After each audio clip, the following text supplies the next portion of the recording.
Hey, welcome back. In this video, I'm going to tell you why buying a house is a bad investment, and it might not be what you actually are thinking about. So stick around and I'll break it down for you.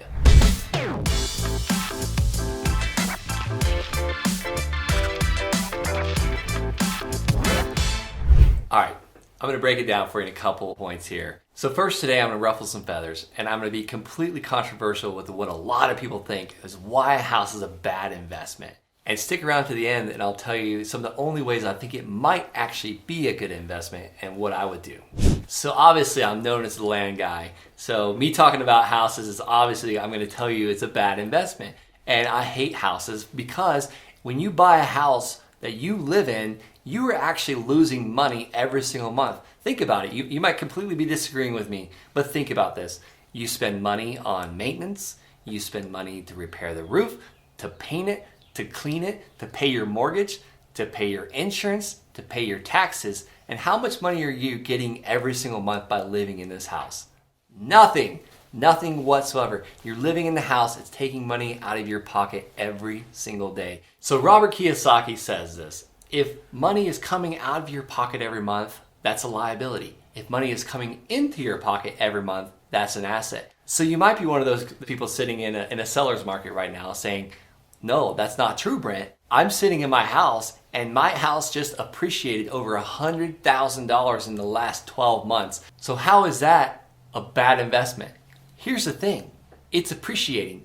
You're going to sell that house and you're going to get that $100,000 payday. Now where are you going to live? You've got to put it somewhere else, right? That is always going to be taking money out of your pocket. You're always going to have to live somewhere. It's not considered almost like a rental house would be that's bringing you money every single month. Let's just bring it to another term. I want to kind of reverse this a little bit. How about you bought a house that you're going to rent out to somebody and you're making an extra $300 a month net profit. So if your mortgage is $1,000 and you're renting it out for $1,300, not considering any maintenance expenses, not considering any repairs, but your mortgage and your taxes and your insurance are $1,000 a month and you're renting it out for $1,300 a month, you're now making money. You're making $300 a month net. This is now an asset. And let's just say that it appreciates $100,000 while you're doing this. This is a phenomenal investment.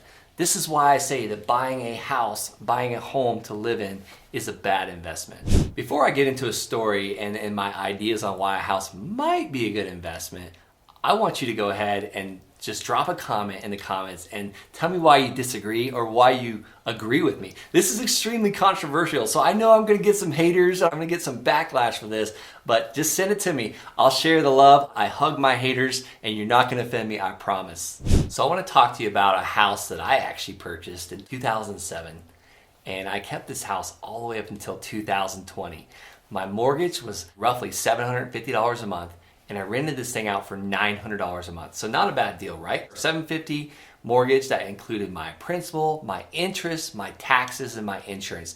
That didn't cover any maintenance repairs I had to do. It didn't cover the septic system I had to replace, the roof I had to replace, you name it. I got a whole list. And it also didn't cover the 3 times that I had to evict a tenant because it got trashed, you name it. So I'm getting $900 a month rent.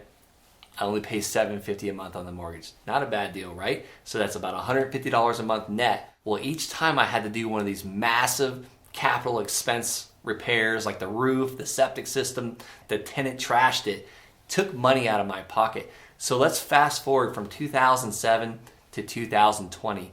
This house barely appreciated 3% a year, and it still did not give me any profit after owning this house for multiple years. But let me talk to you about my third land deal. My third land deal, and I shared this in another video. I break it down. I bought this parcel of land for roughly $1,000. I ended up running into some issues with this land. I had to pay off some liens to the city. We found that IRS tax lien. We got that removed. That piece of land is still paying me today a net profit of $547. I had roughly a couple $1,000, roughly $2,000 into this land, and I sold it for $35,000. So I got my money back immediately out of that piece of land. I was able to put that money back in my pocket. That removed, my security. It gave me security, gave me a buffer, and it took out my risk. It removed my risk. Let's go back to that house that I purchased in 2007 and sold it in 2020. I was always paying expenses. I was always having to evict people. I was always having to repair things, and it didn't appreciate enough to actually give me a net profit at the end of the day. And by the way, I also had a $125,000 mortgage on this house. This land, I paid for it immediately, and I pulled my money back out. So this is some of the reasons why I think houses are a bad investment. All right, so you stuck around this long. Now let me tell you some of the things I think that can make a house kind of a good investment. So buying a house is a bad investment, but here's some things that can make it a good investment. You buy this house, it takes money out of your pocket every single month. Let's figure out a way for it to put money into your pocket. Maybe you have an oversized garage that you can rent out to someone that's a car collector and they want to stick their amazingly nice cars in your garage. You can rent out the garage. You could possibly rent out that basement that you have a second entrance to, that you can block off your main entrance to your house, where someone can't just walk in your house, but they can rent out the basement from you, and that earns you an extra $500, $600, $700, $800 a month, and you could possibly be profitable on your house while it's appreciating, gaining that $100,000 in equity. There's some other things. Maybe you have a big parcel of land. I love land. I'm the land guy. I've rented out pasture land to farmers. They had a crop there, and then one of those parcels of land, they actually rented it for their cattle. So those are some ways that you can make money from owning a house and offset your expenses. Take that liability and turn it more into an asset, like Robert Kiyosaki says. All right, I want to wrap up this extremely controversial subject of why I think buying a house is a bad investment. I've had multiple houses. I've bought so many houses, and there's always a secret. There's a secret to every one of those stinky little cat pee houses that we bought, we thought was at a massive discount, that turned into taking money out of our pocket. Or we rented the house and then redid all the carpet and the flooring, and then we had a flood the next week, and then the following 6 months later there was a windstorm and it knocked down all of our fences. I want to just bring it to why I love land so much is because there's no houses on it. There's no foundations to repair. There's no windstorms that could blow down all of our fences or floods that ruin our carpets. It's just beautiful and clean. And you can sell this stuff super fast. If you buy it at a massive discount, you can turn around and find a buyer that's willing to pay a down payment that's equal to, or sometimes more than what your purchase price is for the land. And you get your money back out really quickly. You can turn that money and do something else with it. It's called the velocity of money. You keep that money going very fast. You can put it in another investment when you get that money out, and then over here, that piece of land that you've gotten your money back out of, and you're getting a note for the next 5 years. A note is just simply a promise to pay.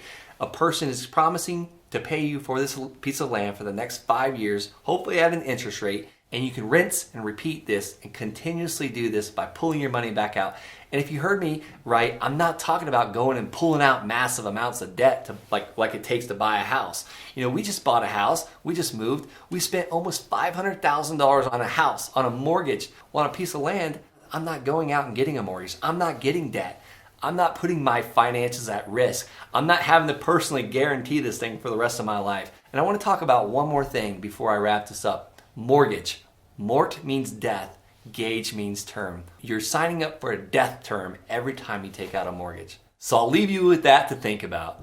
All right, if you stuck around with me this long for this controversial video, I have a free gift for you just for sticking around. It's my land buying roadmap. I use this every single time I buy a piece of land. My team uses it, and it will help you avoid the most common mistakes possible. So go down in the description below and click the link, and it's all yours. Remember, all you house junkies, buy land, not houses.